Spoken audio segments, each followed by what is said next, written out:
Olá, caros alunos. Vamos agora para mais uma aula. Hoje nós vamos estudar sobre o FRISAT, Functional Requirements for Subject Authorities.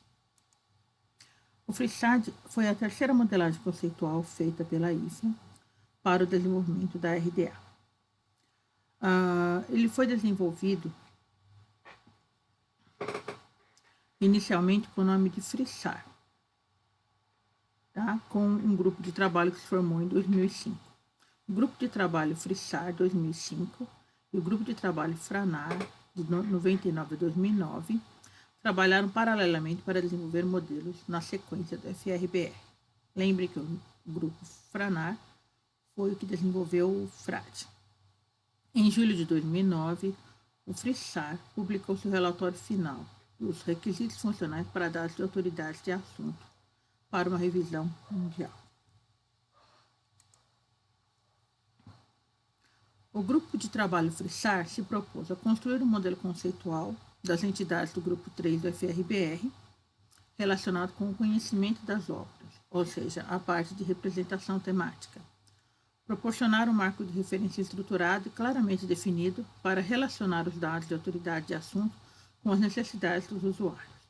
Ou seja, o modelo FRISAT também vai trabalhar com as necessidades e com as tarefas dos usuários e auxiliar na avaliação do potencial de utilização e intercâmbio de dados de autoridade de assunto, tanto para o setor bibliotecário quanto para outros setores.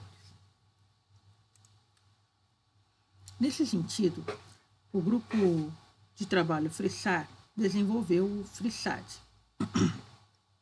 Lembrem que, para o MARC, autoridade, nós trabalhamos dados de autoridade e dados de autoridade de assunto. Então, os assuntos também são entendidos como dados de autoridade, só que dados de autoridade de assunto. No modelo FRISAT, como nós podemos ver na figura mostrada aqui, tá? Ele entende que todas as entidades do FRBR, tá? Podem ser assuntos de uma obra. Como nós explicamos anteriormente na aula de FRBR, uma obra pode ter como assunto o tipo de manifestação que ela está. Tá? É um Blu-ray, é um CD. Esse termo pode ser considerado para recuperação por assunto. Tá? Uma obra, ela pode também representar um assunto no sentido de que é uma novela, são contos, são poesias. Também é um tipo de assunto relacionado com obra, com a entidade de obra. Tá? Uma pessoa, uma entidade pode ser um assunto, no sentido de que a obra pode ser biográfica, a obra pode ser histórica de uma instituição, a obra pode conter a história de uma família, tá? E a obra pode ter assuntos relacionados a conceitos, a objetos, a eventos e a lugares.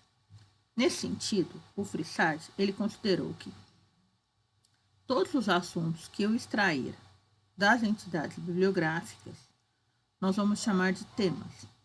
O tema, então, está relacionado com a linguagem natural, ok? Esses temas que nós vamos retirar das entidades bibliográficas, eles vão receber denominações que nós vamos chamar de nomes. Então, o nome está relacionado à linguagem controlada.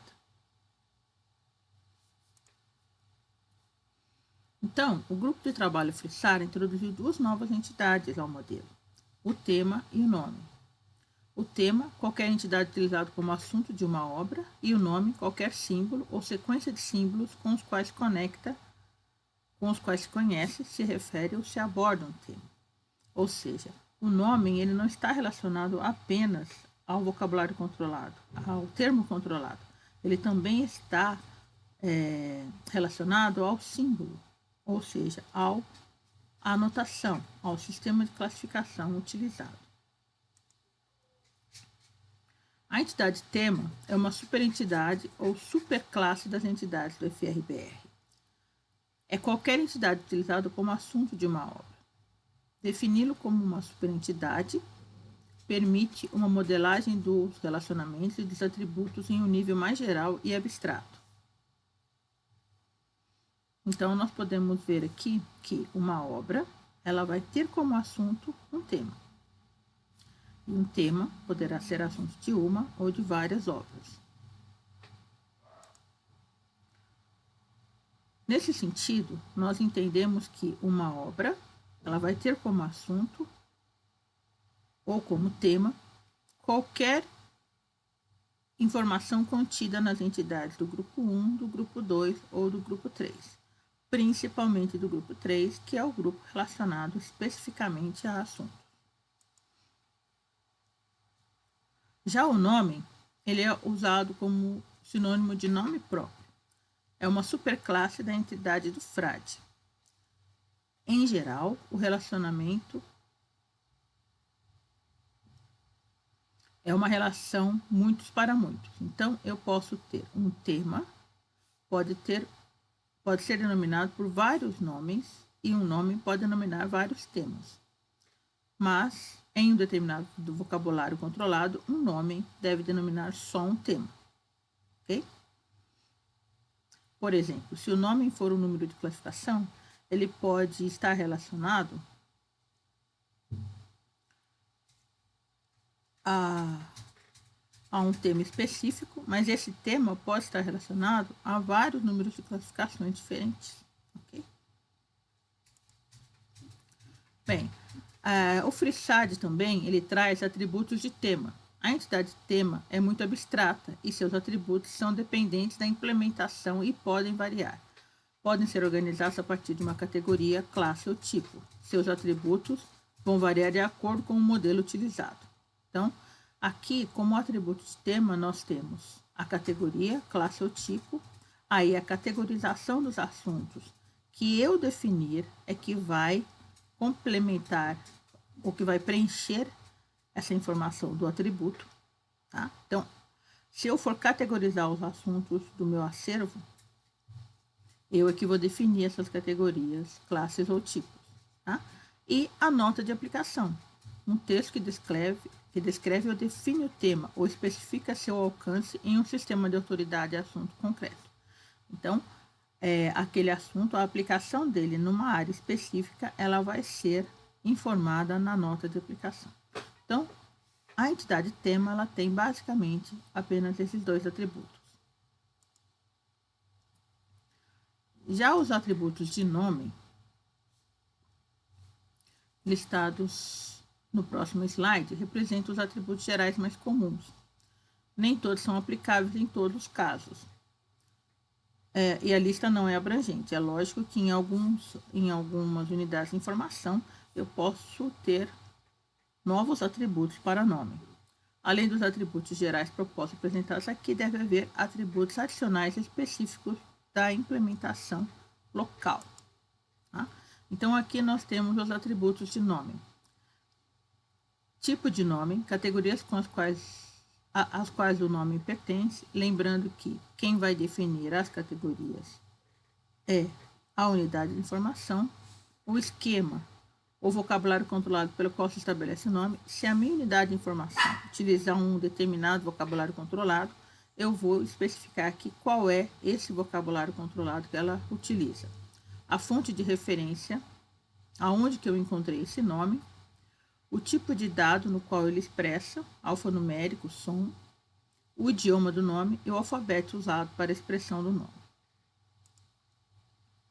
Aqui no nome também nós vamos colocar informações sobre transliteração, que eu já expliquei na aula de frade, que é quando você escreve uma determinada palavra da forma que ela é pronunciada, quando ela está em um idioma que não usa o nosso alfabeto. A forma do nome, o tempo de validade. Muitos assuntos têm tempo de validade, eles mudam, eles caem em desuso com o passar dos anos. Então, aqui a gente pode colocar essa informação também. A audiência, que tipo de usuário utiliza aquele termo naquele formato, e o status do nome, tá? Dentro de um sistema de vocabulário controlado, ok? Que eu estiver utilizando. No caso dos relacionamentos, o modelo FreeSAD estabelece dois tipos de relação. Relacionamento entre diferentes tipos de entidade, obra e tema e nome, e relacionamento entre entidades de um mesmo tipo. Tema, tema, nome, nome. Então, aqui eu tenho relacionamento obra-tema. Uma determinada obra pode ter como assunto vários temas e o mesmo tema pode estar contido em diferentes obras. Relacionamento tema-nome. Um tema, ele pode ter uma denominação de nome ou várias, tá? No caso aqui eu posso ter um descritor, eu posso ter um número de classificação em uma determinada tabela, posso ter um número de classificação em outra tabela, posso ter o assunto em um idioma, o termo em um outro idioma, tá? E o mesmo nome, ele vai ser denominado por um tema. Ele vai estar relacionado a um tema ou a vários temas diferentes. O relacionamento tema-tema, nós temos as relações hierárquicas dos tesauros convencionais, relações genéricas, todo-parte, de exemplos, polihierárquicas e outras relações hierárquicas. Temos as relações associativas, que no caso dos tesauros são as relações termo-relacionado, e outros enfoques das relações semânticas, contidos nas taxonomias, nas ontologias, etc. Relacionamento nome em nome, nós vamos ter as relações de equivalência e de todo-parte, tá? Ou seja, relações de equivalência são relações de sinonímia e de todo-parte é uma relação específica, tá? Como na relação tema-tema. Em relação à tarefa dos usuários, ao utilizar os dados de autoridade de assunto, um usuário necessita encontrar, identificar e selecionar. Uma quarta tarefa, que é diferente das tarefas de usuário dos modelos FR, BR e FRAD, é a de explorar. Explorar um domínio de um assunto e sua terminologia, suas relações com outros temas, a correlação dos nomes de um tema em um sistema de vocabulário controlado, com os nomes do mesmo tema em outro sistema. Então, aqui, as tarefas dos usuários, além de encontrar o que ele deseja, identificar e selecionar, ele também vai ter a prerrogativa de explorar. Muitas vezes, quando fazemos busca em um sistema de informação, a nossa tendência é explorar o que mais eu posso ter ali naquele sistema, quais os termos relacionados com esse que eu procurei, qual a relação dele com os outros termos no sistema de informação, e isso eu entro nesse domínio de explorar. Chegamos ao final, então. O FreeSAD é um tema bastante denso, tem sido muito estudado e muito discutido na área de representação temática e quem quiser ter mais informações, como o FRBR e o FRAD, o FreeSAD tem o seu relatório disponível no site da IFRA. Obrigado e até a próxima aula.